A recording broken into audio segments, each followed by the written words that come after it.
Good morning, students. Today I will give a lesson on class 7 physics. The chapter name is motion. So today I will start this chapter motion.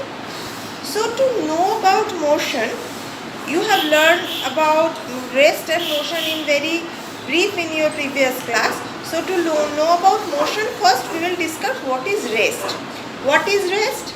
Rest means if we will look around us, then we will observe many things are there, many objects are there which are not changing their position.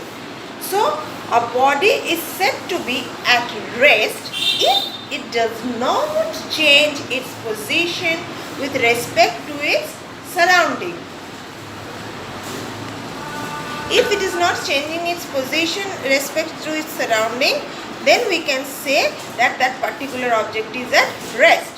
Suppose a book on a table or a duster on a table is kept and no one is bothering to change its place.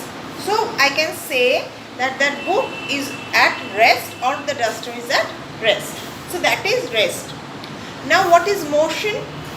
Motion means when the position of the object or the position of a body with respect to its surrounding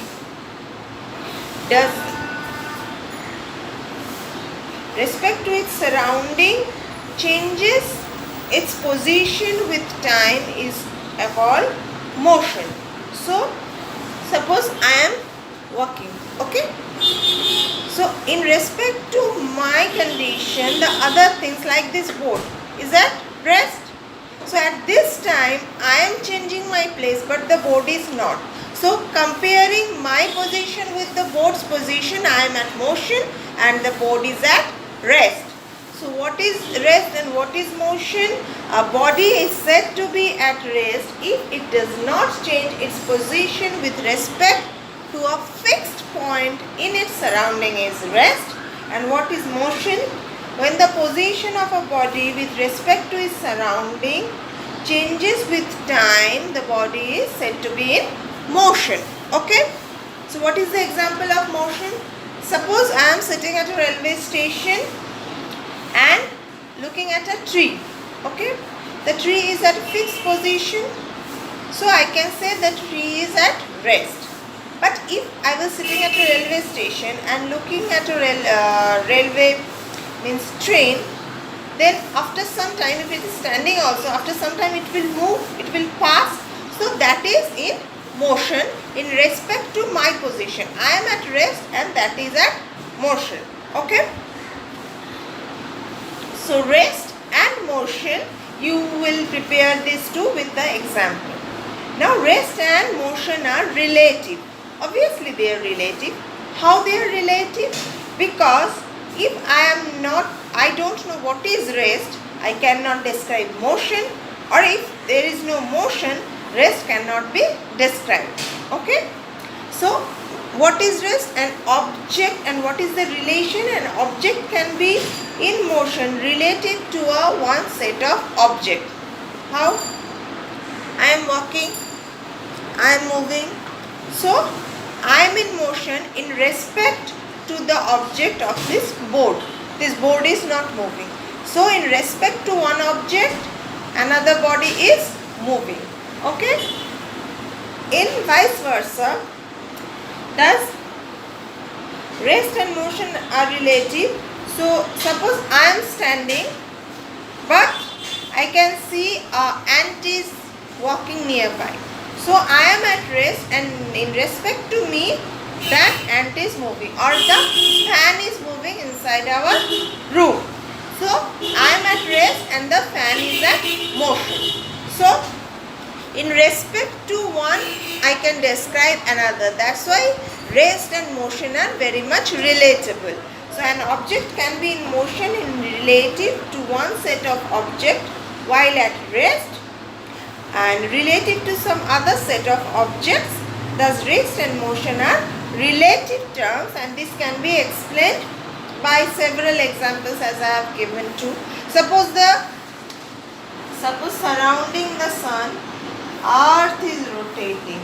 So the sun is at fixed position and the earth is rotating. So this is at rest and earth is at motion. Okay? If we will consider the rotation of moon surrounding the earth, then we will say the earth is at rest and moon at motion. Okay? So depending on the other object at the same time, we can describe rest and motion both. Okay?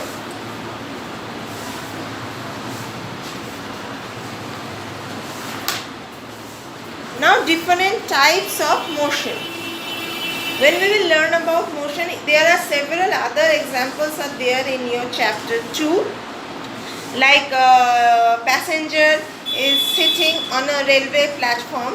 When he will look at a tree, they both are sitting at the same position, and we can say, or he will see that they are not moving. But for the boy, when he will look at a running or a bus, a moving bus, the moving bus will be at its motion. But if we will say the boy who is inside the bus, for him who is outside the bus, he is at motion. Why? Because inside the bus, the boy who is sitting, he is sitting at a place, but the bus is moving. As the bus is moving, the boy, the tree, everything is going outside his focus. So according to him, that things are in motion. So in opposite way. So considering one object, we can describe other object at rest or at motion. Okay? Now different types of motion. Different types of motion. First is translatory motion. What is translatory motion? Translatory motion means if an object like a vehicle, like a cycle, suppose this is cycle. Okay. So cycle have two wheels. Cycle have two tires. So this is A and this is B. Okay. So this A and B, and or rather this is A and B and this is A prime B prime. So when in translatory motion, what we are saying, if an object like a vehicle moves in a single line, moving in a single line, and every part of the object traveling same distance at same time. If the cycle is moving from position here to here, that means this part, the handle, the seat, the back tire, everything is moving its position on a same line at the same time. So that can be described in translatory motion. So what is translatory motion? If an object changes its position on a straight line at the same time and the same distance is known as translatory motion. Okay. The next one is, there are two parts of translatory motion. What are they? First is rectilinear motion.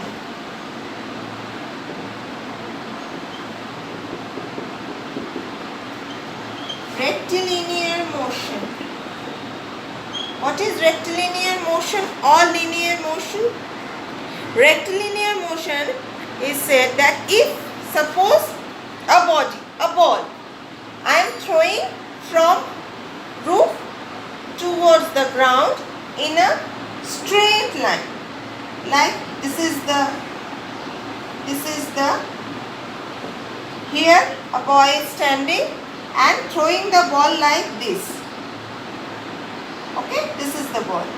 So this is the rectilinear motion or rectilinear motion. If the body is along a straight line, the ball is falling along a straight line, that is called rectilinear motion. And another part which is curvilinear motion.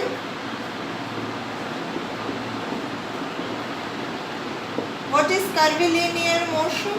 Curvilinear motion means, suppose the boy who is standing on a roof and throwing a ball in a curve, means in an angle, okay, that motion is known as curvilinear motion. So what is rectilinear motion? When an object is falling and traveling a distance at the same time in straight line, that is rectilinear motion. And when a body or an object is traveling a path or a distance at the same time in an angle or in a curve, that is known as curvilinear motion. So today in this video I have discussed what is rest and motion and some parts of types of motion, and in my next video I will describe about the rest part of the types of the motion. Thank you.